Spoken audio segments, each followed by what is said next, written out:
Well, these two companies seem to be joined in the hip in the media perspective, FanDuel and DraftKings, perhaps because they both do so much advertising and came onto the scene at such a close period of time. The reality is what happened at DraftKings is very different than what happened at FanDuel. What happened at DraftKings is we learned that at least one employee of the company had access to sensitive information. Whether or not that employee actually used that sensitive information or benefited from it when he entered a FanDuel daily fantasy sports game, we don't know. But we know for certain that DraftKings did not have mechanisms in place or firewalls to ensure that employees did not have access to this data prior to the start of games.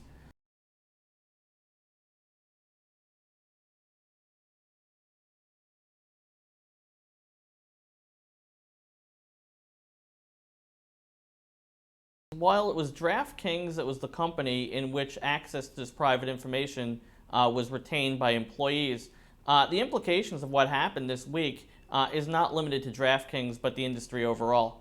At this point, with it being an industry where companies are valued at over $1 billion, it's imperative that DraftKings, as well as others, begin to spend more money on complying with legal risk, understanding legal risk, and putting in place institutional controls, and perhaps less on pure advertising.